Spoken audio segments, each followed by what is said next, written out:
Happy Black History Month. We are DES. Welcome to DES's quarterly all-staff meeting. My name is Masozi Nirenda, and I'm the Chief of Staff to our agency director, Tara Smith.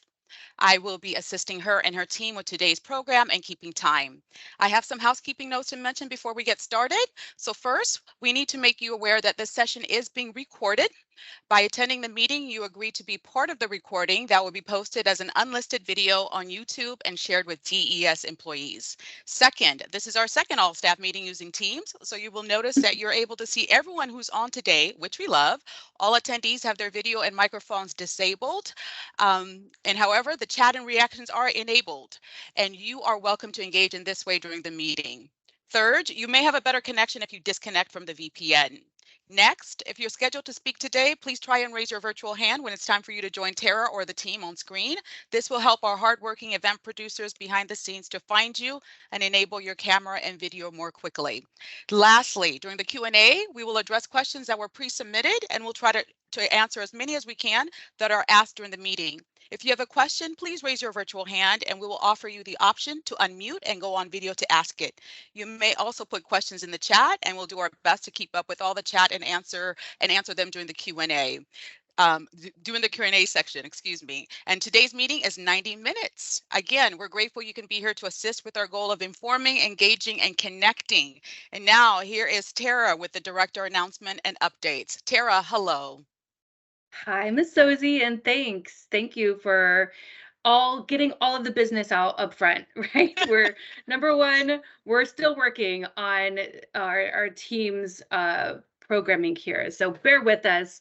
There's a lot of hard work behind the scenes to pull these meetings together, believe it or not. So I'm so grateful for all of you who have done that, so that I can be amongst the entire agency, to the best of my ability here remotely.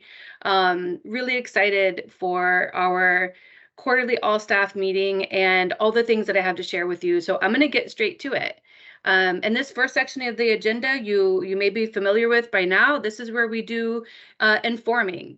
And then the second part of the agenda is connecting. And then at the end of the agenda, we engage with questions and answers. So with that, I'm going to start my piece around informing you about what's going on in the agency these days, what I'm spending most of my time on. So I get the honor of creating a big reveal, okay, because we finally have our employee engagement survey results. And I was the first to see them, kind of, except for all the hardworking people who had to put the data in a form that I can actually read and interpret and understand.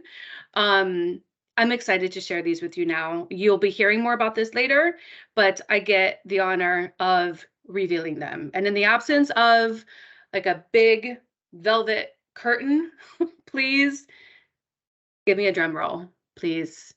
It's like silent now, but I'm hoping all of you are doing a drum roll for the big reveal, which is that, well, you should know this already. There's a slide we're going to share with you about the response rate, right? We set a goal this year. I set a goal this year to improve our response rate from last year, because the more voices we hear, the more real and authentic the survey results are. So last year we were 81%. That was okay, but I was shooting for 85%. And lo and behold, all of you came together and we hit 90%, right? And I wish, again, it's so silent. I wish I could hear applause. I see cartoon applauses. Thank you. Thank you. I'll give all of you a real round of applause, because it's a lot of work, right? To gather the troops, to take time out of your meetings to make sure folks are doing this survey, and it matters. So thank you. And this is what happens when we set goals, right? We start measuring our success. We'll talk more about that. 696 employees completed the survey. So thank you to each and every one of you. And I'm going to just breeze through like the top three, best results, lowest three, what changed a lot, and what happens next. So top three. These are our top three highest rated questions. The highest, number one, was, I know what is expected of me at work. That was 90% of all of you said, you know what's expected of you at work. Great. Number 2 highest rated question is, my supervisor treats me with dignity and respect. That was at 89%. And that made me happy, except that I will note, because I looked, last year, that particular question was 3% higher. So we actually went down in the area of dignity and respect. And I want to talk more about that later. Our third highest rated question is, how satisfied are you with your flexibility? And that was at 85%. So that's good because that's really important these days. I'm going to breeze through again a little too quickly, but this is just the beginning of all the conversations and work that we're going to do around these survey results this year. And I'm going to head straight into the lowest 3 now. So the first of the 3 lowest scores was the question, why don't you guess? Can you guess what the lowest scoring question was? Somebody, anybody? I'm going to take a second to look in the chat. Oh, I don't see the chat. Okay, fine. I'll tell you. You may have guessed it. Yes, the lowest scoring question at 59% was, I know how my agency measures success. Yes, I see it now. Okay, in the chat. I can see the chat. Great. Now, measuring success has been the lowest scoring survey question, I think, for all the 10 years or more that the survey has even been asked. So definitely work to do around that. But guess what? I also looked to see how that question scored last year, and we actually went up 3%. So that shows baby steps. And there are lots of ways that we have begun measuring success since I've been here, because that's important. The second lowest question was, my agency helps me navigate change. That was at only 63%. So I want to better understand that, because change is inevitable, and there's lots of changes in our personal lives and our work lives that are on the horizon, that are happening to us now, and that's an important aspect of well-being for employees. The third of the lowest 3 questions is, my agency equips me to identify power differences related to bias in the workplace. That was at only 67%. You probably haven't heard that question before because it was new this year, but it tells me that we have a lot of work to do around bias in the workplace. So we'll be talking more about that too. And so I wanted to see what were the biggest changes, right? This is my first year as director, first full year as director in the agency. So I've taken all of these results very seriously. So biggest changes I would highlight for you. To start with, there are 21 standard questions that have been asked for more than 10 years. So just keep that in mind, of the 21 questions that are asked of everybody every year. Overall, most of those 21 questions were increased this year, between like up to 4%. So they were better, and that's a good thing. 2 questions remained exactly the same, and there were 6 questions that decreased between 1 and 3%.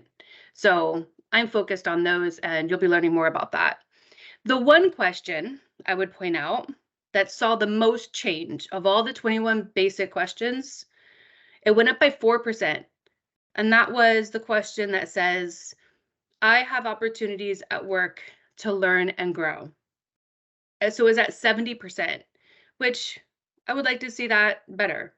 It's a goal and an important goal of mine personally, to make sure that this agency creates a pipeline for promotional opportunities so that we're keeping our best employees in this agency as they work their way up the ladder. So 70% is pretty good. I think we need to do better, and that's something else you'll be hearing about this year. But it did go up by 4%. Statewide, I'm going to ask you to go to the next slide now, because you might be curious and you might be surprised to learn, if you can use your little cursor, Brooke, and point to, and you see on this slide, everybody kind of like get close to the screen and look at the slide that we're sharing, because this shows how DES compared statewide to all other agencies. More than 70 agencies took this survey, I believe. and have been taking it for years. So you can see those results over time here for each question. DES is the blue bar, all right? So that's what our rating looked like for each question. So DES is blue. That graph that you see moving up and down, thank you for the applause already, because once you know that DES is blue, you see across the board that DES is at or above every state agency on every question, but one. So let me say that again. DES is actually at or above every state agency on these questions, except for one, and let's talk about that. So I don't know if you can point to it, Brooke, with your cursor, that's the one. You can see how the blue line is just like 1% below the statewide average. And that question is, my supervisor treats me with dignity and respect. So mind you, it's only 1% behind, but that's not okay with me. And this agency, respect, not only is it one of our core values, it is one of my core values. And when you have respect, you have trust. You cannot have one without the other. And this is something that I am personally going to take on this year across the agency to better understand what and where our respect as supervisors needs to improve. So you'll be hearing more about that. Tara, speaking about respect, I'm glad that you Yes. brought that up You because we're scared going to me. have, no worries, no worries. And congratulations on a job well done, Thank you. DES. Just want to say that I think it falls in line with who we're going to have next with Adrian to talk about the DEI portion, which Agreed. also would include a matter of talking about respect, so to speak. So Yes. So you're prompting me to transition to Adrian. Okay, I will do that. I had a whole section planned to talk about what happens next. So you will see that soon after this meeting. Stay tuned for the extended leadership team meeting on the 22nd at the ELT. You'll dive into these results a little bit better. You'll get the link. Every supervisor, manager, and leader in this agency is going to be embracing these results and identifying how we can improve them. So with that, I will transition to 3 other topics that I have in this informed section of the agenda for you today. I'm going to introduce Dr. Adrian Thompson, who you should know is our Chief Equity Officer. He's in the room actually for our in-person version of this meeting today to talk about some of the big things that he has in this agency going on, and in particular, the DEI training that he is rolling out across the state in the coming months with the support of your colleagues in WSD. This is some of the most important and most widely impactful work that is happening across the state for the next few years. So I'd like you to hear from him about that training and how we're going to implement it and some other important things that he's doing across the agency. Adrian? All right, can everybody hear me on the land? Yes. That's not here. I'm sure they can hear me here. We hear you well. All right, so yeah, I've got tight 4 minutes from somebody to give somewhere before Masozi tells me to stop talking. So I'm going to talk about 2 things. One is the DEI training, and then kind of our belonging series that we're unveiling as well. So the first thing is the DEI training. I've been talking about it, right? When I came on board at DES, this is not what they hired me to do. So we pivoted, we transitioned, and I'm helping trying to get this work that's already been shepherded by so many great people who work here, kind of just over the finish line. And that's what we're doing. So we had just finished a pilot last week, 2 weeks ago. And we are, working feverishly to kind of make that into we've made it to the final content so that we can go live with it next month. I'm going around the state talking about what it is, what it looks like. And clearly I can come here and tell you all what it is and what it looks like and what you can expect for your staff and yourself. So always willing to do that and talk about that, but it's going to engage on 4 basic modules I'll give you quickly. One is we're starting with race. So it's racism as a foundation, racism as a structure, moving to belonging and othering. So othering is the 3rd module and belonging is the 4th module. So call me, invite me, have me come talk to you, explain what's going on and what you can look forward to, and what your staff can look forward to engaging with as well. The last piece that I want to bring in, we're also working on our inclusion series, not replacing holidays, but talking and taking place during the same of these diversity holidays. We're going to be focusing on certain things. This month is Black History Month, as you know. And so we're going to be doing some activities starting with your leaders, moving down to the ELT folks, and then doing some things for our all staff folks. So we'll be doing things over the course of the next couple of months, kind of geared closely to the themes of the holidays that fall in those places. And we'll be gearing you all to be able to be supported and join us in increasing belonging across agencies with this agency, which is just really largening and making that sphere of influence larger for everyone to truly feel that they belong. And so that's what I have. Am I good on time? Anything else? Adrian, my goodness, sir, you did it. Thank you so much. Totally appreciate it. And then he's now underselling himself, because there's a lot of work going on there, and it's not nearly captured in 4 minutes of time. So, but thank you, Adrian. And next, Tara, we have Bailey with the employment engagement. Yes. So I am so excited to bring Bailey Adams on screen, our employee engagement consultant. Did I get that right? Right? Employee experience consultant. Employee experience, so close. I'm super excited about this. And let me just tell you, if you weren't here last year for PSRW, you really missed an amazing week. Public Service Recognition Week is something we celebrate because, you know what, it's hard to be a public servant. So we're taking advantage of that week in the month of May every year to make sure that you as a public servant feel recognized. And last year, a very small, very mighty team of a few people pulled off 8 different events across just as many work locations in, I think, 3 days. And you may have had ice cream with some of us. It was a great week, but I realized we need a lot more support than that to make sure that we can sustain those events every year, and even better, throughout the year. So Bailey, why don't you tell us what our committee is doing that's comprised of the entire agency, right? We have at least one representative from each division. Tell us about it. Yes, we sure do. Yes, it's such an honor and a privilege to work with these individuals in the space of the Employee Engagement Committee. We've got representatives from every division, and they're all working diligently on 4 separate projects, Public Service Recognition Week being the first one that will be coming down the pipeline. We're very excited to see some spirit days coming up, really getting engaged with our divisions for those who are in the online space for the majority of their day, and as well as those who are not, and filling out how do we get those people engaged and connected and to feel seen and appreciated during Public Service Recognition Week. We've also got 3 other subcommittees that will also be doing some diligent work. One is a kind of a surprise. I'm not going to let everyone know just yet. But we've also got the Combined Fund Drive Committee that'll also be bringing some awareness to that this October, as well as the, gosh, it's just slipping my mind, employee recognition. They're going to be really focused on how we make that consistent. So if I could have everyone that is part of that committee come on screen just so everyone can see your beautiful faces.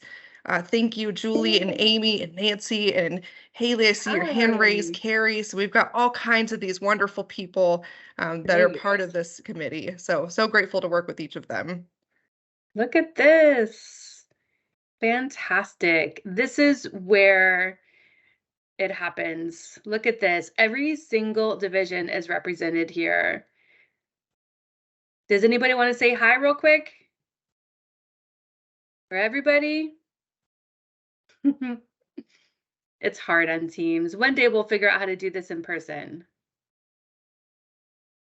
Great. This makes me so happy, Bailey. Thank you.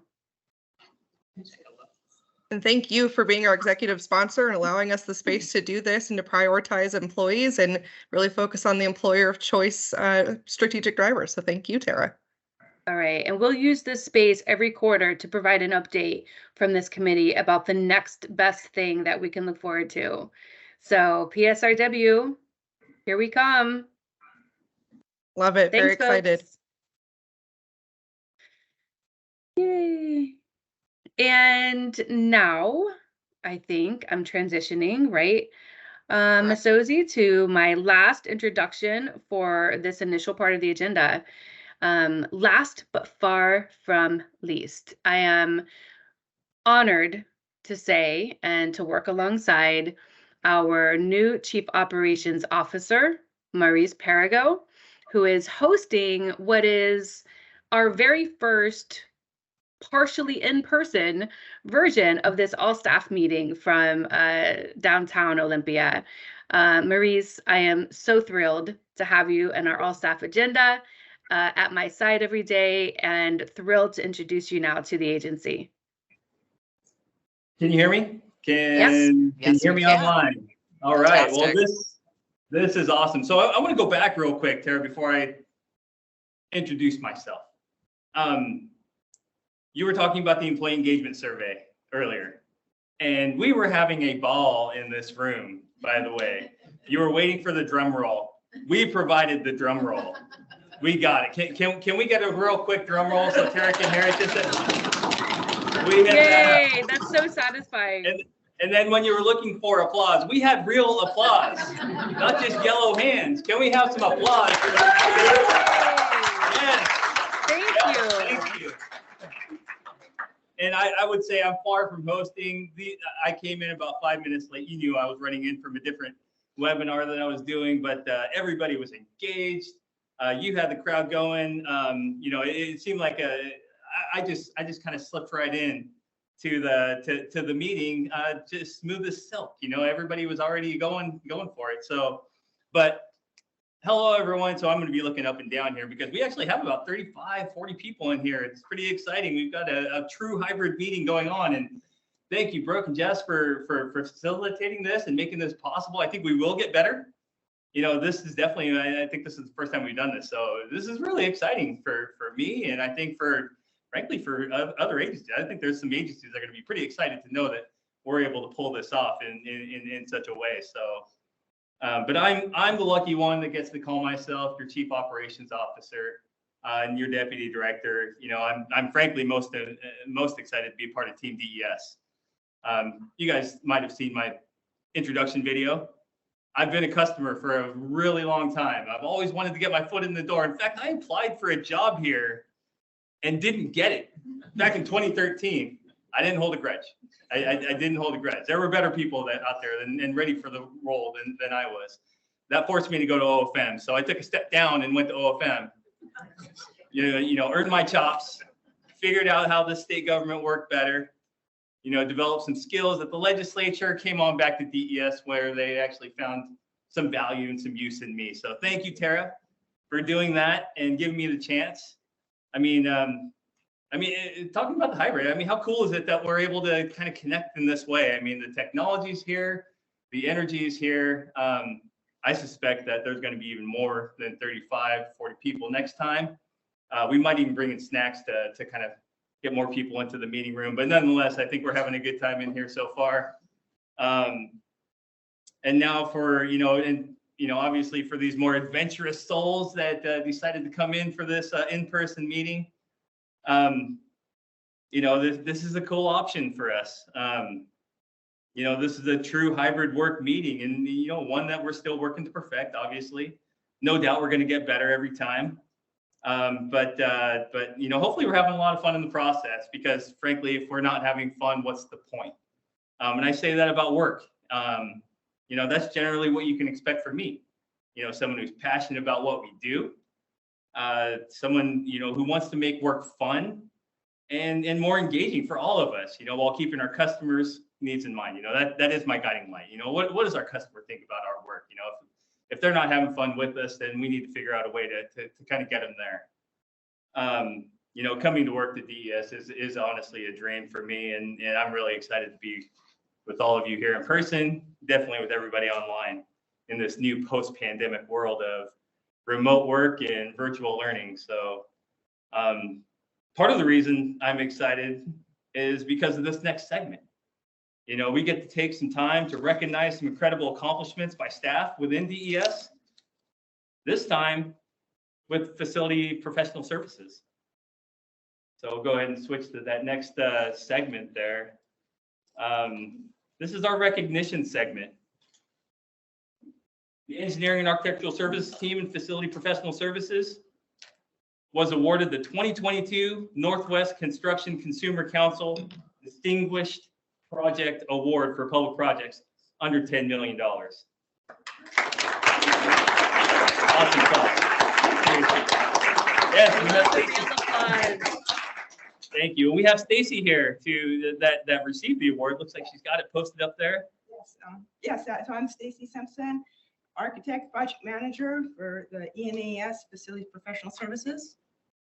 I was a project manager for the $6 million progressive design build project at South Puget Sound for the Dr. Angela Bowen Center for Health Education that now houses their nursing program. This was an adaptive reuse of the existing structure. The college had purchased the 4-story building just across the Highway 101 from South Puget Sound main campus in Olympia. 3 floors were remodeled and now houses the South Puget Sound nursing program, pairing traditional classrooms with the simulation labs. The top floor houses the college foundation and the previous office of Dr. Angela Bowen. The project went extremely well and was a wonderful example of how a collaboration led to a successful project that was on time, within budget, and met the needs of the client. It took only 1 year to design and complete the construction ready for classes last fall of 2022. And so this is where we got the award, the 2022 Distinguished Project Award from the Northwest Construction Consumer Council for the best project under $10 million. It's amazing.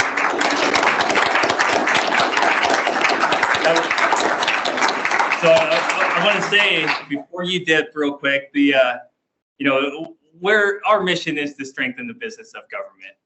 What you just did went beyond that. You know, we all know that there's a shortage in the healthcare field. You putting together this facility for our healthcare professionals, for them to learn and get educated, to ultimately get into the workforce to help us rebuild that healthcare industry.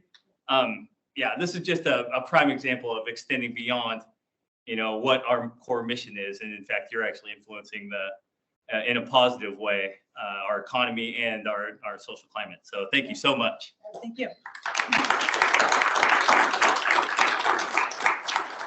I don't think this team can go too far. They're just killing it over here. Thank you, Janet, for showing up. The same team at Facility Professional Services also received the 2022 Best Projects Award from the Engineering News Record, Northwest region, which covers Alaska, Washington, and Oregon. They earned this award in the higher education research category for their work on the new Center for Allied Health and Sciences at Bates Technical College in Tacoma. And we have Janet here to talk about that award. Thank you. Thank you, Maurice. I'm Janet Jansen, Program Manager for Engineering Architectural Services with FPS. And I am here in place of Dennis Flynn, who is the project manager on this project. Wish he was here today, but he's on another wonderful project, and that's why we're missing him today. And this was a $37 million project for Bates Technical College. And if you know Bates in Tacoma, it's a tight urban campus, and this is 65,000 square feet. And again, similar to the last, what Stacy spoke about, it's a medical facility, a medical training facility with traditional science labs and the immersive simulation labs that are needed for the campus. And this tight site had a lot of issues because they took down existing buildings before building the new structure here. And very inclusive. And the team that we work, so our clients are the State Board of Community and Technical Colleges. So the funding goes to each of the colleges, and then we work with them as far as the public works laws, as we have the Public Works Authority, and to select the architects and engineers, then go through design, bidding, and construction with them. So glad to have Dennis on the team and lots of our wonderful project managers that we have. So thank you, Maurice, for showcasing this. Awesome. Big round of applause for Janet, Stacy, and Dennis.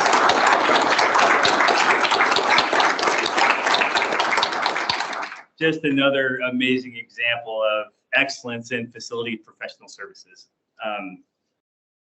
My last segment, it's not about awards that have actually been given, but it's actually a call to solicit new nominations for the upcoming Public Service Recognition Award nominations. Last but definitely not least, most of us know a state employee or a manager who consistently goes above and beyond. The state is asking for your nominations to celebrate them. And any employee, that means any of you, can nominate any other employee or team for 2 awards. First one's the Extra Mile Award. It's given to individuals or groups of state employees who surpass expectations for exemplary public service. And the other one is the Leadership Award. It's given to individuals at all levels of management who show exemplary leadership. Nominations close Sunday, February 26th, so we have less than 2 weeks. Awards will be announced on May 9th, right in time for Public Service Recognition Week. So check out Inside DES and in DES News for more information. So let's make sure the state learns all about the awesomeness that is DES. Nominate your friends, nominate your coworkers that are doing some really great work. And thanks everyone for letting me kind of host this segment. Back to Tara for the Connect segment. Thank you, Marie. Real applause. The applause sounds so perfect. It almost sounds like it's on a soundtrack. Like if somebody's pushing a button. Yeah. It's wonderful. I love it. Yeah. Technology. I just want to congratulate FPS again before we move on to the next section of the agenda.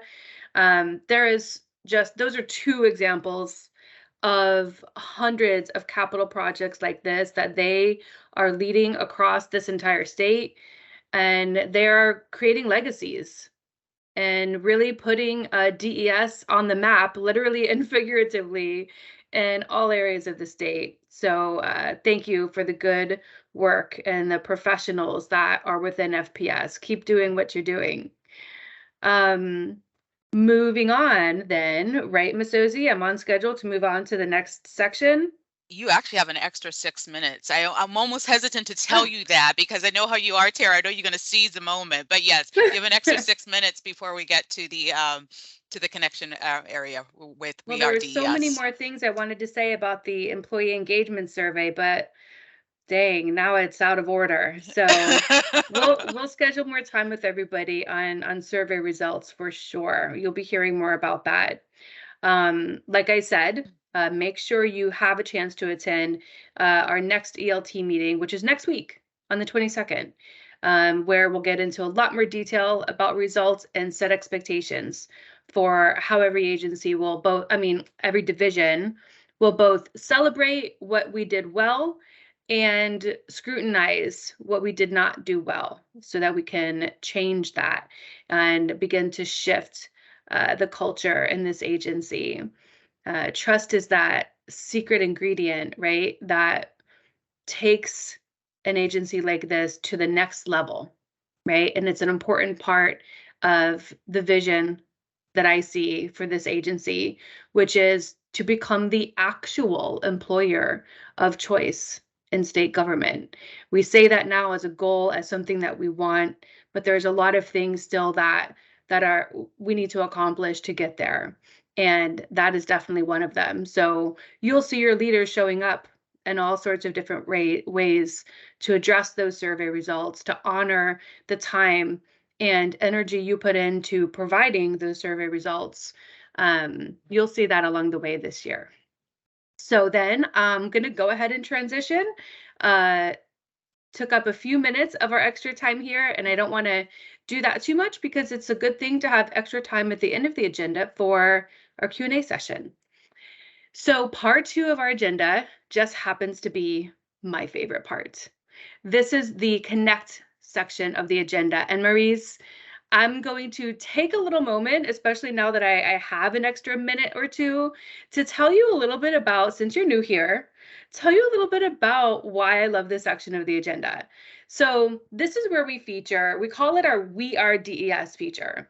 You may have seen this in the newsletter. I read the newsletter every Wednesday, and I actually look forward to it because it gives me a chance, and I'm always looking for opportunities to meet employees across the agency. And even if I don't get to meet them in person, because we are 800 and more strong, getting to know what jobs employees are doing, what their favorite book is, just a little bit about them as a person, as well as how their job connects to DES's overall mission of strengthening the business of government. I love it. And so we're featuring it in the newsletter. We bring it here to these all staff meetings so that you get a better sense of the names and faces of the employees actually doing this work across the agency.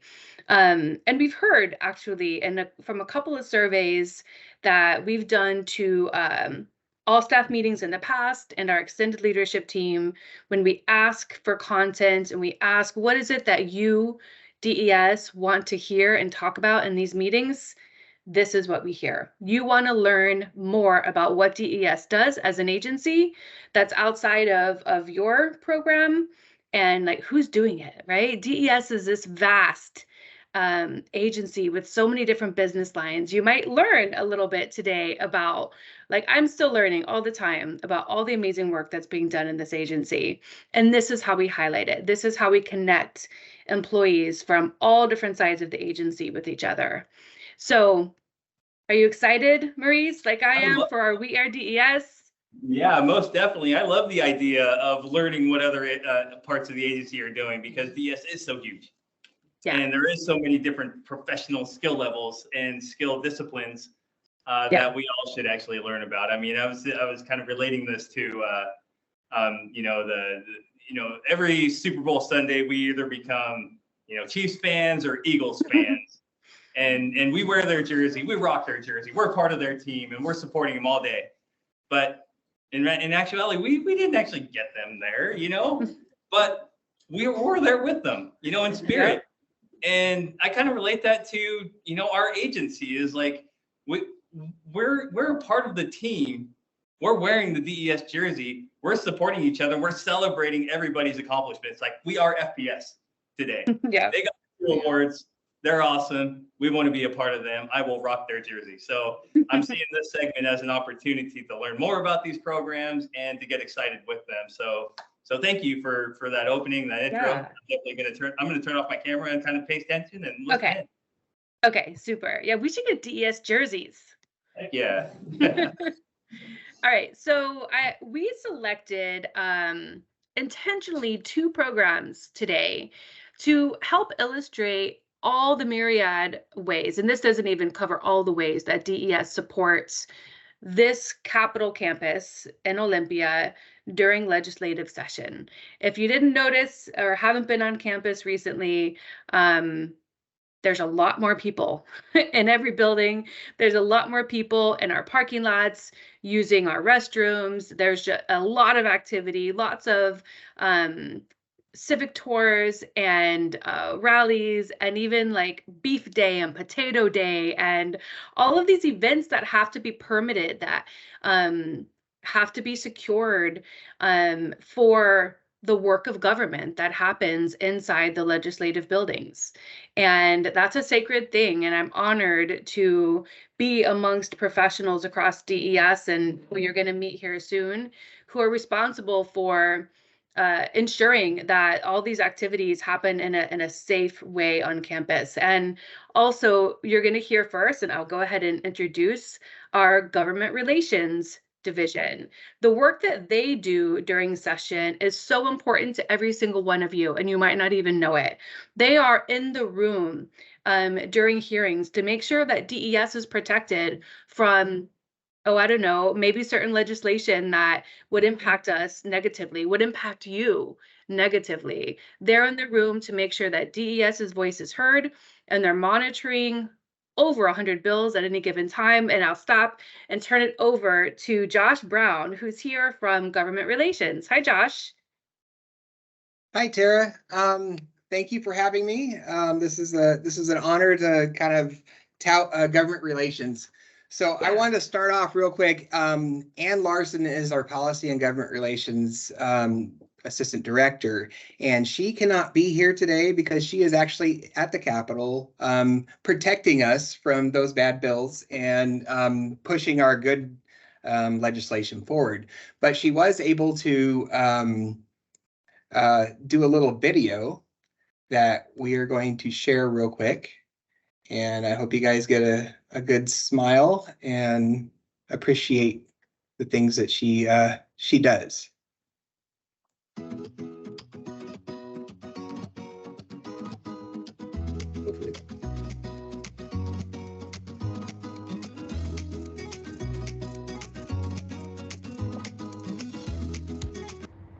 Hello, DES family. This is Ann Larson, your Government Relations Director. I'm here at the Capitol, and it's Policy Cutoff Week. Today, I'm trying to shepherd all the good bills and kill all the bad bills. Next week is our fiscal cutoff, and it's going to be another busy week as we start to look at our budget. The work that I do matters because I help shepherd the policy of the work that we do, as well as our budget requests. Today, I'm out here trying to kill bad bills, and I've got my trusted companions, and we're going to go off to do the good people's business. Good to see you guys. I wish I could be there. Come on, girls. That's awesome. I hope everybody was able to hear that. I know we were having a little issue in the past earlier about this, but going forward, I wanted to talk a little bit about government relations. Can everybody see this? No. Yep. Just do this. There you go. Things moved over to the other side. So we're just going to go along because we don't have much time.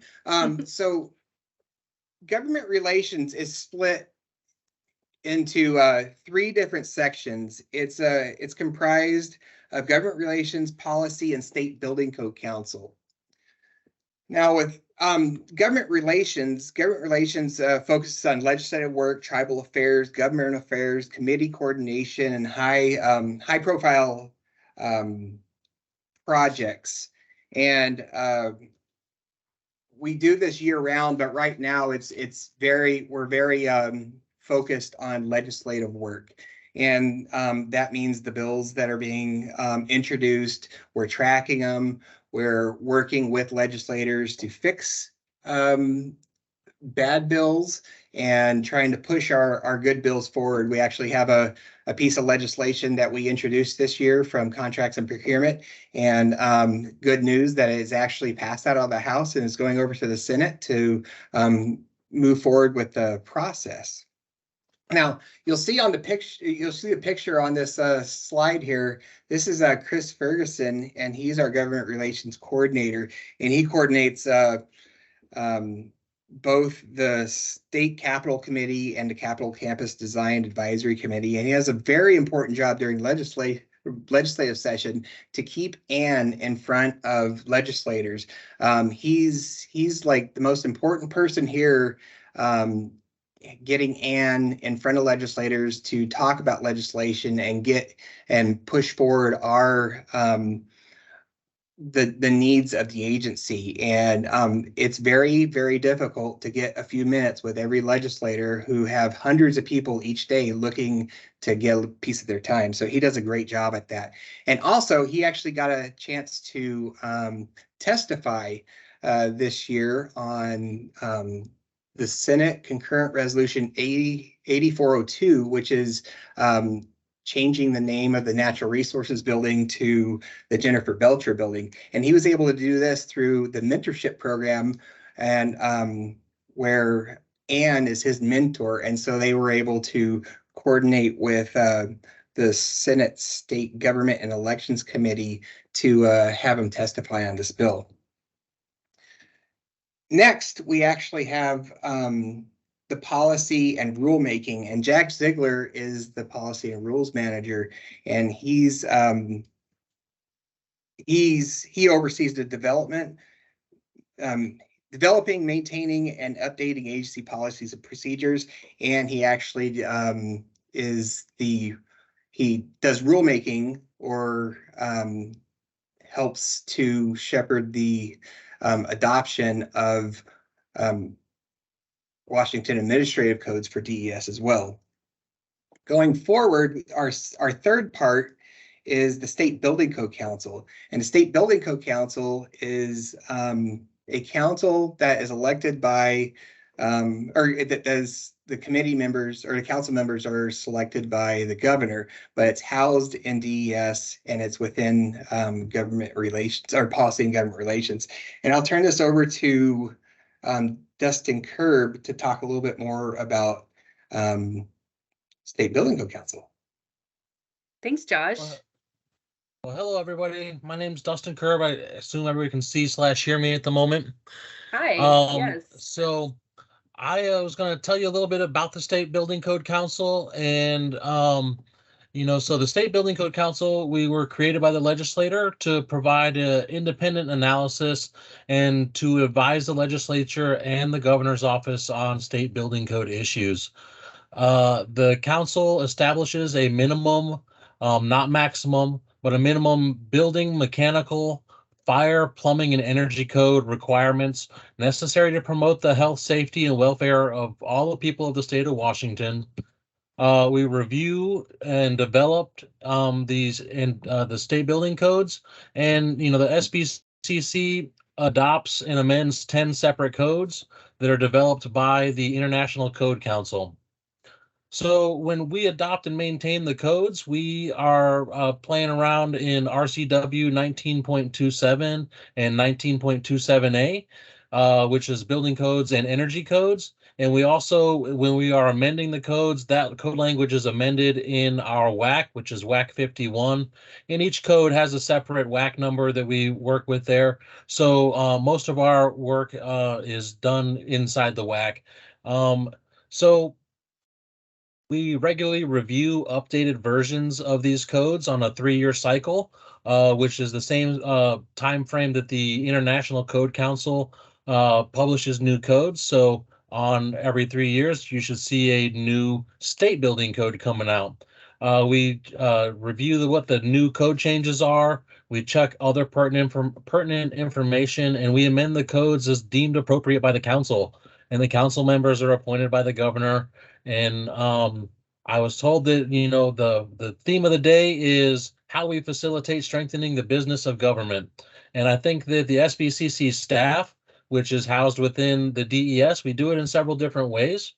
We conduct the necessary research to assist with the timely updates of these codes that we administer. So we want to get them out right on that 3-year cycle so that everybody can plan their construction projects appropriately and keep business moving. We also collaborate with the standing committees in the SBCC. These committees are there to kind of talk in more depth and detail about the issues that we have at hand, and they inform the decisions that are made by the council members. So we talk about it at length in the little subcommittees, and then as the council meets as a whole, they can make a little bit more informed decision, and the chairs are typically council members. When it comes to inside and doing the actual technical things that I'm new to, by the way, I joined DES in September, and I came from the local jurisdiction administration of the building code. And so now I'm finding myself having to be the technical expert for how these amendments are made and helping the council make those amendments when they make their decisions. So we're the technical experts on the rules and policies and regulations that we have to abide by to get those changes made in the most appropriate manner. Currently, as everybody's aware, the legislative session is going on, and we advise on many of these bills that affect housing. Some of it, overlaps with the Department of Health and other departments within the state. And then I think this last point that I was going to bring up is probably one of the more important points for how we are facilitating the business of government. And that is that we're the access point for the public or really any other entity to the SBCC. So if we get comments or questions from the public, SBCC staff, we take those, we research the questions, we answer them. If it's something that needs to go to the council, we put it together in a way that's appropriate and digestible for the council members, and we make it available to them. And, you know, we are the conduit in and also the conduit out for the State Building Code Council. And I really feel like, you know, without us, some of the process would break down. And, you know, I really enjoy working here. And one thing I wanted to comment that as a new individual within DES is the energy and that everybody brings to these meetings. You know, it's something that's fresh to me as far as a place where I work. So I want to give kudos to DES for that. Wow, Dustin, thank you so much for saying that, for sharing really just like 1/10 of the work that you do every day, right? I know how complicated the work is that you do at State Building Code Council, how controversial it is, right? For any issue that comes up, you have hundreds of people who feel passionately on both sides of an issue. In fact, I know your boss, Doyen, couldn't be here today because he's meeting with the legislator right now about what I suspect might be one of those bad bills that Josh mentioned. So thank you for your hard work. And Josh, thank you so much for taking the time to, in your busiest part of the year, to help everybody understand the work that you do. I bet some of you, I'd love to see in the chat, didn't even know much about government relations, or even that maybe we manage the State Building Code Council. Like, wow, this agency never ceases to amaze me. Thank you both so much. Thank you. Great job.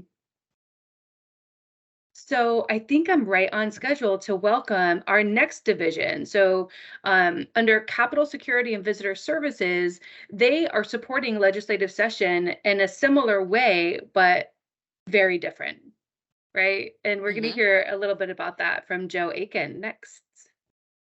Hi, everybody. I am Joe Hi, Aiken. Joe. I'm the Deputy Assistant Director for Capitol Security and Visitor Services. We're really focused today on what we do on the Capitol campus to keep everybody safe and keep things moving along. We have two really distinct teams that work collaboratively. One of them you may have seen around the legislative building if you've been there, and that's our visitor services. They help manage the public spaces. All of the gatherings that you see out there are either permitted or unpermitted events, and then we respond to what's out there from a security perspective to keep everyone safe and give them the space to exercise their First Amendment rights in a way that's helpful to everyone in that space. So Capitol Security is kind of the background operator, though. You won't see us around very much. Our technicians are out on campus every single day, keeping all of our security technology systems up and running. You'll see here one of our newer cameras that have been displayed. I'm going to share my screen right now. Go. And so what we do in the background is kind of twofold. Is one, we make sure that we have the most up-to-date and helpful tools out in the field to help us manage spaces from a security perspective. So I'll talk a little bit about the camera that you see here. We are in the process, almost completed on West Capitol campus, of switching our entire campus from old analog cameras to brand new digital cameras that give us much more clarity, many more views, the ability to really use those tools in a way to do some really good work. That is one tool that we use, but in order to make these tools helpful, the newest thing that we have is, as of January 3rd, we have stood up a security operations center. This is a 24/7 center. It's staffed by at least one video surveillance officer 24 hours a day. So far in the 2 months that we've been operational and really building the plane as we fly it, we've had some really great successes, to include saving a life. A few weeks ago, one of our graveyard officers noticed that there was a man laying on the ground near one of the restrooms in Heritage Park. He alerted the state patrol. They responded. Narcan was administered, and that gentleman's life was saved by the ability of our staff to be able to notice something wasn't right with him. And so we're super excited about the work we're doing. We have a lot more successes. I could go on for probably a couple hours on some of the really great things that they've done since they've been operational. So we are very excited to have this in place for legislative session and looking to continue these operations ongoing. So super exciting. The other part of keeping people safe, besides those video surveillance technologies and the ability to do investigations from that, if there's been an incident, we support State Patrol and we support some of our other local security partners, is we also control all of the access systems. So those badges that you use to get in and out of the buildings, except for 1500 Jefferson, that's a separate system still, but we control the background work on that, the programming, the profiles, what door can you get into, as opposed to what door Tara can get into. So it's a little bit different there. But our staff work really hard to keep those badge readers working and functional, expanding that where it needs to be. We have a lot of construction projects seem to be going on all the time and will be for the foreseeable future. They are able to build in processes for things like a lockdown. We can change the access level of a whole building with just a few program commands. We train with our partners at Senate House Security and State Patrol. And we'll be doing some drills this summer around how to do a all campus lockdown or a building lockdown and what that looks like from a response perspective. So working really closely with our partners, up to things that are occurring right now during legislative session where we need to start restricting access because of some kind of intelligence we've been briefed on that maybe we want to just keep things a little tighter for right now until that threat is passed. So we do a lot of work in the background to make sure that everyone is safe. We talked a little bit more about cameras. Here's just a quick, this is one of our technicians up on our boom lift working on our new camera install. We are getting ready to move on to East Campus now that we're just about done with West Campus. So you'll be seeing our staff out there quite a bit, tracing lines, putting up infrastructure, and getting those cameras installed so that we can continue to improve the services that we offer. And then kind of the last real technical shop for us is definitely our lock team. So our key shop, if you have a hard key, we take care of that. We keep inventories of those. We make those keys. We service all of those locks. The biggest challenge, and I've been here in this position now almost 5 months, that I really appreciate is how many historical lock systems there are. These legacy lock systems can't run down to Home Depot and get parts for them or a new component because they don't make them anymore. We often have to have them made because nothing new will fit into some of these very historic buildings. So it's a pretty interesting space. I've got two staff there that just do an outstanding job.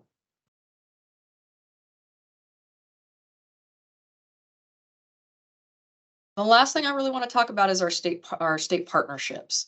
So we work hand in hand with State Patrol. We meet with them regularly. We talk to them almost daily.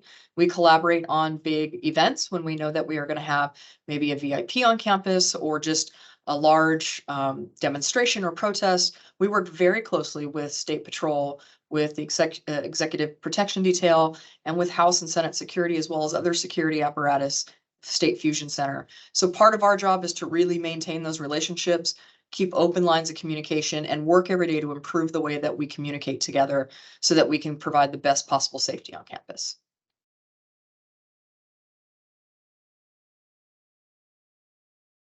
Joe, wow. Wow. Again, you're also underselling yourself because even though that sounds like a lot, and you're literally keeping everybody on campus safe, saving lives, even still, there's so much more that you do, from walking kindergartners through our historic buildings, right, to managing dozens of volunteers to do that visitor tour work. Some of them who have been volunteers for many years, for decades. I just love the work that happens in your division. I'm so proud of you and your boss, Assistant Director Matt Jones. Please keep up the amazing work. And I'm thrilled to see some of your team giving shout outs in the chat to some of the rest of your team. I love to see that. Great job. Thank you. So there you have it, folks. Wow. Good stuff, right? 2 amazing divisions. Thank you both in terms of the government relations and the CSVS team. Can you all hear me? Tara, can you hear me? Oh, fantastic, fantastic. Now it's time for the Q&A section. I will first start with the pre-submitted questions, but please note I will be putting the questions in the chat. I'll try to do my best to read them as is.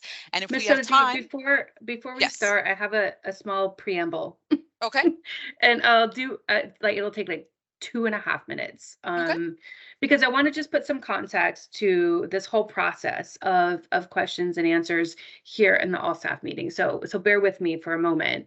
I want to start by thanking everyone who submitted a question for today's meeting, as well as our prior meetings. We get a good amount of questions that are really probing, some specific, some not so specific. So you'll see that here in today's session. It's hard to answer questions that don't have a lot of specific details to them, but you see your leaders coming and showing up in these meetings to answer tough questions and broad questions.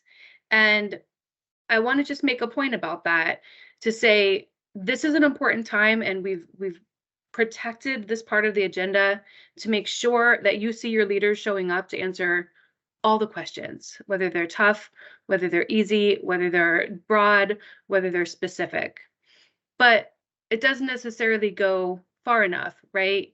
I don't want to pretend to say that this small section of the agenda every quarter, which is a question and answer session in front of some 400 people in an online setting, is really going far enough to make sure you know that your leaders are going to show up and that we want to hear from you, that we will answer the questions that you have in full. This is not always going to be that ideal opportunity. So you're going to see more of us in your programs, listening to you, having a full and fulsome conversation about what it is that you're concerned about, how we can help resolve the questions or concerns that you may have in your workplace or your working conditions. There's more that we can do than this small question and answer session that you see here in the all staff meeting. So I just want to provide that context to let you know that this is where my thoughts are now around making sure that you see us showing up for you, right? That it's our job to be there for you and to answer the tough questions and to earn your trust in doing so. So with that, Ms. Ozy, thank you for the extra couple of minutes to just set the stage for today's limited QA opportunity. No, thank you for that, Tara. I think, like you said, this is a start of a conversation, not the end of it. So thank you. With that being said, I'm going to start with the first question. And like I said, I will put the questions into the chat. I'll try to do my best to summarize if it's a long question in terms of the questions. Or what we're going to do is also we're going to go to the live section and then follow the chat if we have time. But like I said, first we're going to start with the pre-submitted questions. And thank you all that did submit a question. Here we go. Question 1 says, I'm just curious what the process is for reallocating positions and why it takes HR almost a year to get these going. I know of myself and 2 others have been waiting almost a year, and it doesn't make any sense. Will back pay be approved? And I know I had forwarded this question over to Samantha for her first question. Samantha, are you on? I am. Hi, Ms. Ozy. How are you? I'm good. I'm good. Thank you. Good. That's a great question. So for this particular questioner, we definitely recommend you reach out to Human Resources because a position reallocation should rarely, if never, takes a year. So that's really not typical. So if you have a reallocation out there, you're definitely going to want to connect with either your supervisor or your HRBP to find out where your position reallocation status stands. It does take some time. It can take as little as 2 weeks, but often it does take longer given there's quite a few steps in the process, and there's a lot of exchange of information between either the supervisor, the employee, HR, and then also the AD of that division. So here's why it takes a little bit. First, there's a change needs to occur. So often a request is going to come through due to some type of duty change in the position description, whether that be from a business need change, or maybe there's a reorganization, something of that nature causes the job duties to change for an employee. And then that's documented in the PD. And their PD is updated, and then it is sent to their AD as well as the AD's budget team.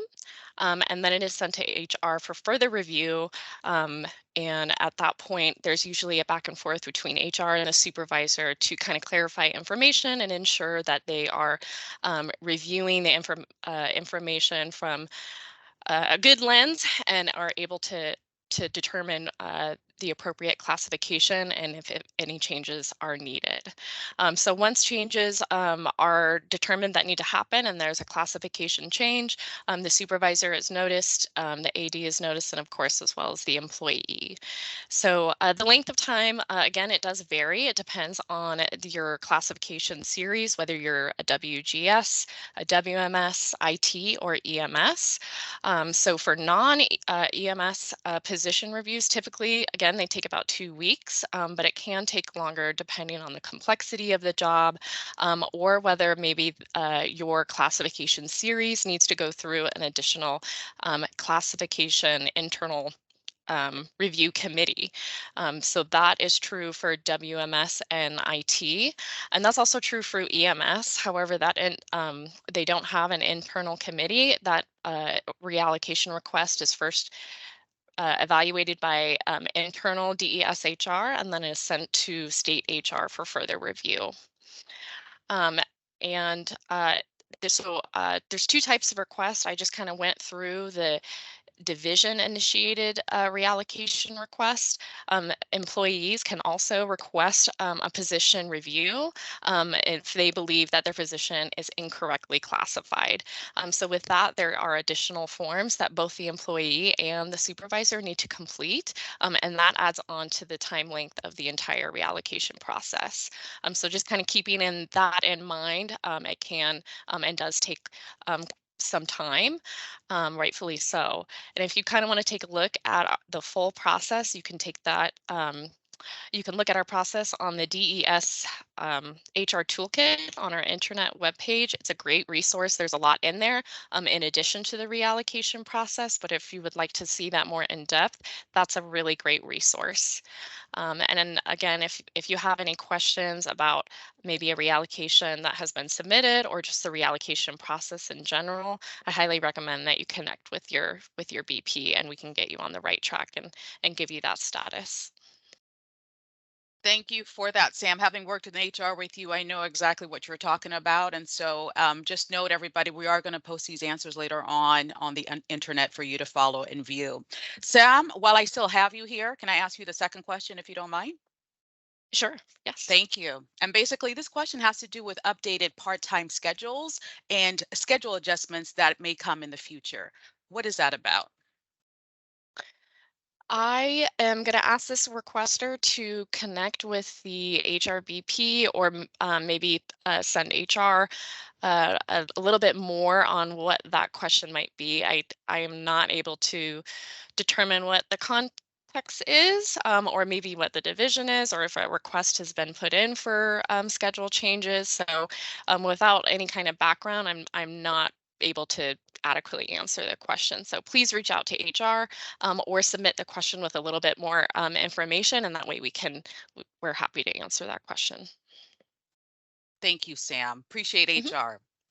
Question number 3 is, why does DES have a hard time retaining qualified and hardworking staff and hiring qualified candidates for this position?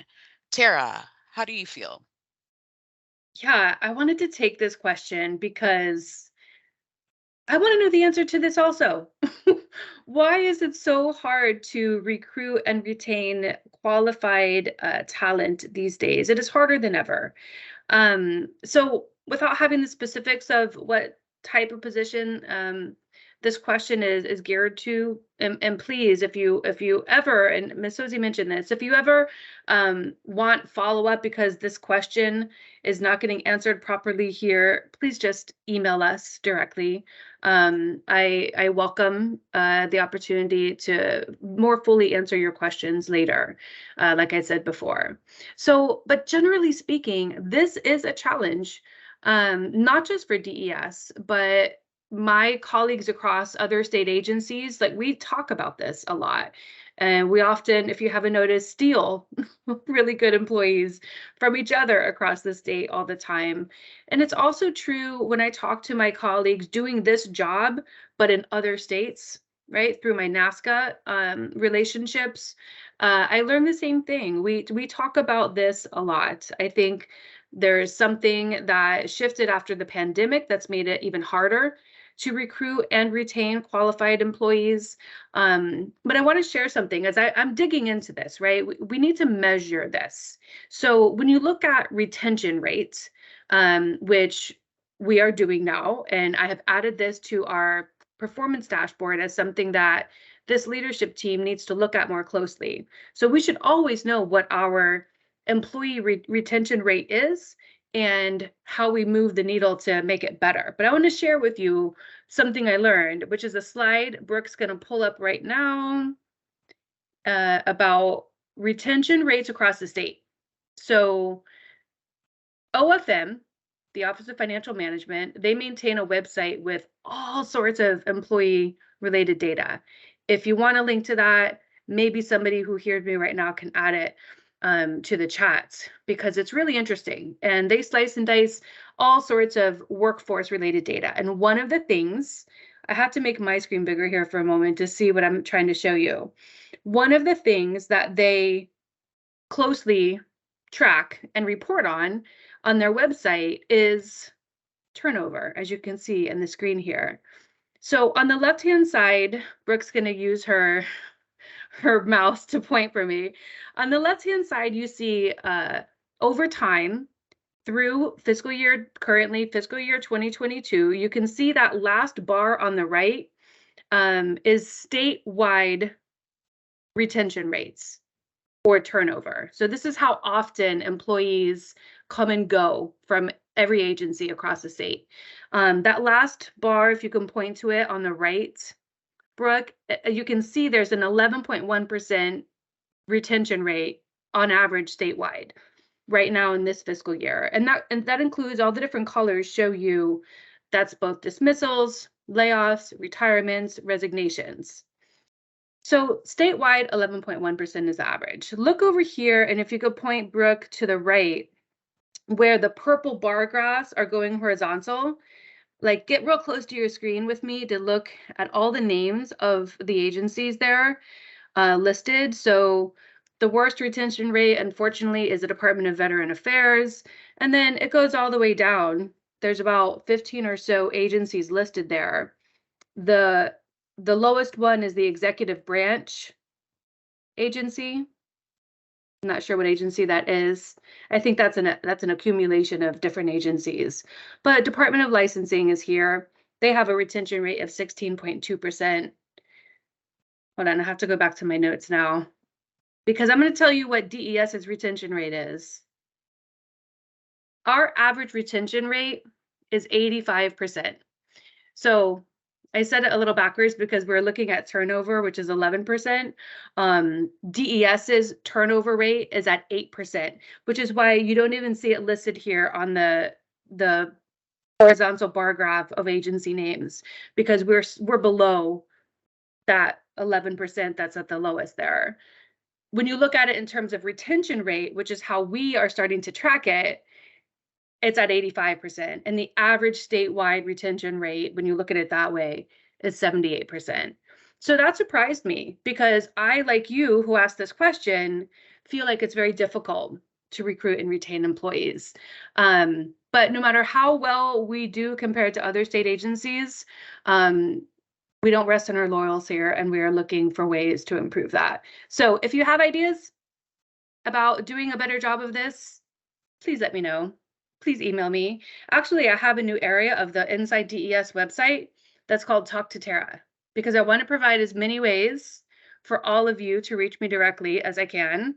So take a look at that, and maybe somebody can actually put that in the chat too. It's the little Talk to Tara button on our Inside DES. So that's the best I can do with this question right now, and thank you for asking it. No, thank you for that, Tara. Question number 4, let me just put that in the chat here. On a scale of 1 to 10, how problematic is that the B&G trade staff, including grounds and custodial, have always zero trust in all the levels of management, starting with the maintenance superintendent and going all the way up to the director? From the perspectives of these trade staff, it is very problematic and has been this way for a very, very long time. Chris, over there in B&G, how are you, sir? I am well. And we are not doing softball questions, are we? I love it. It's a challenge. I like it a lot. Kudos to the individual that had the courage to bring this question forward. It's not an easy topic. Tara's discussed that numerous times today, that the topic of trust, and leadership is deep diving into that.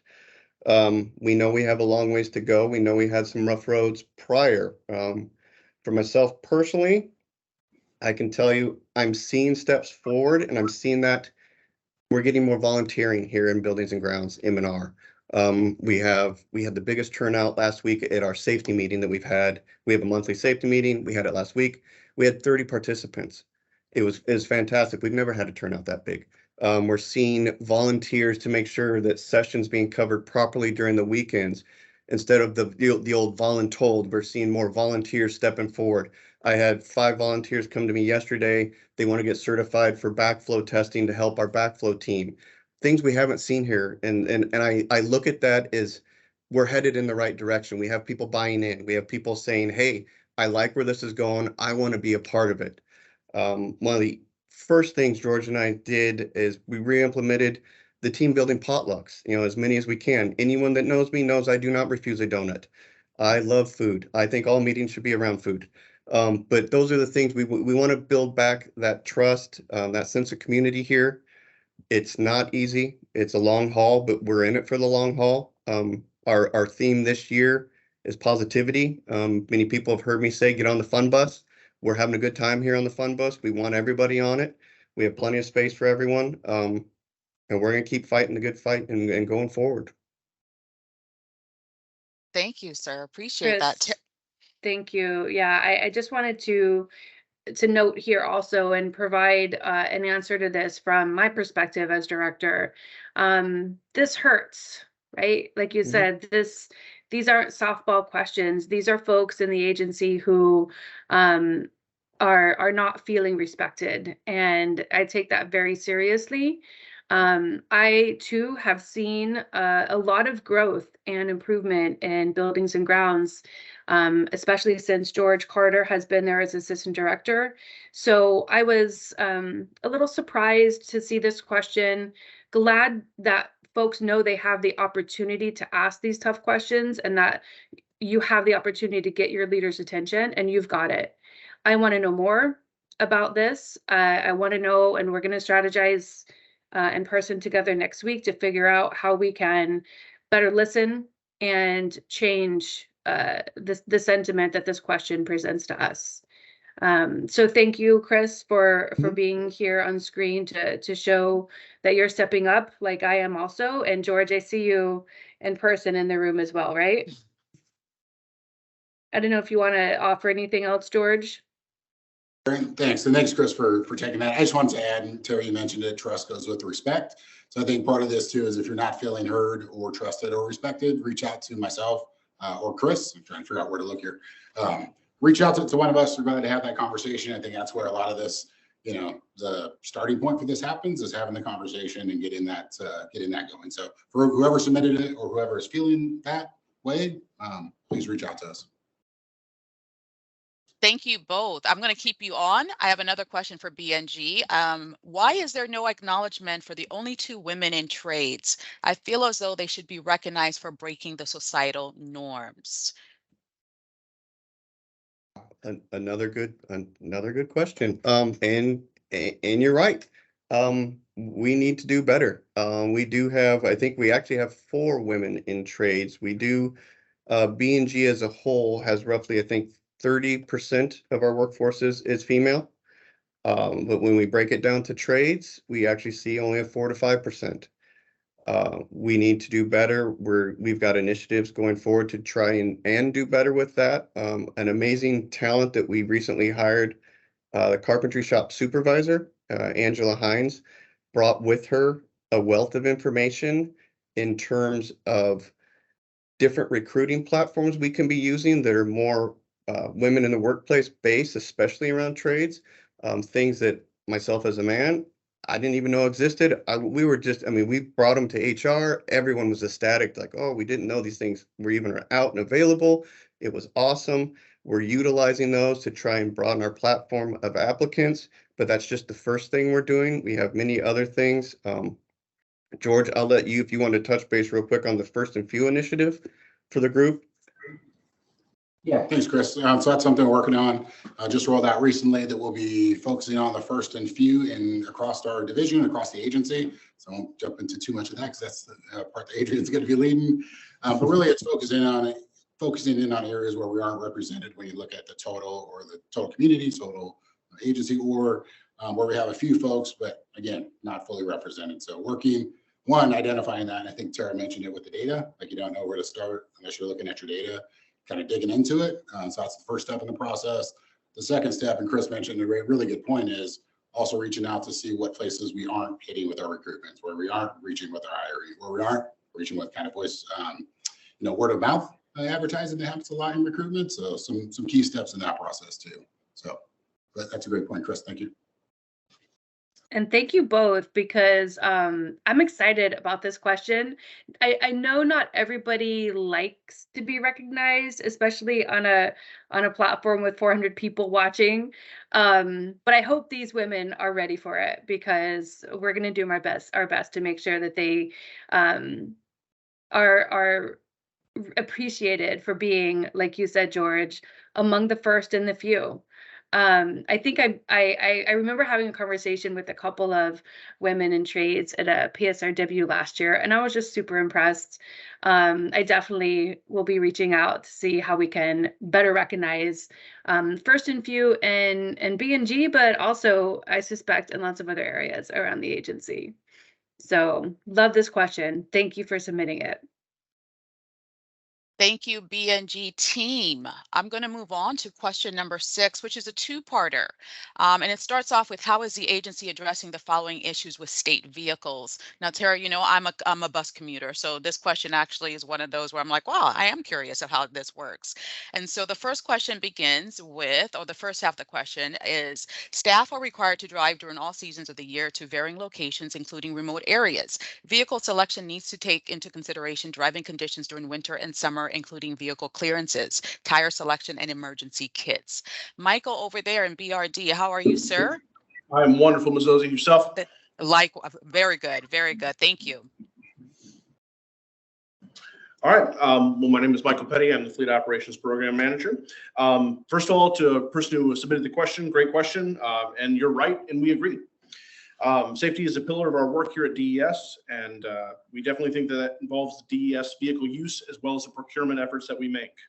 Want to walk you through, give you a little bit of a background on that as quickly as I can, because I know I do have limited time. When a fleet vehicle is requested, DES Fleet Operations works with your division to assess, evaluate, and identify the vehicle that fits each business need. We take into account all requests along with all governing policies to provide you with the best vehicle while accounting for supply chain availability. Fleet Operations makes continual efforts to strive for your safety when operating vehicles as state employees. I do want to give you a couple of quick things to address some of the things specific from this question. All of our vehicles are equipped with mud and snow rated tires and do qualify as traction tires when adverse driving conditions require them. Heavy duty traction tires are available upon request at the agency's expense when job duties have an approved need. Snow chains are supplied to all newly assigned fleet vehicles if that vehicle's manufacturer specifications allow for their use. Some do not, including some of our brand new 4-wheel drive trucks. Studded snow tires are not allowed on fleet vehicles per the request of Washington DOT.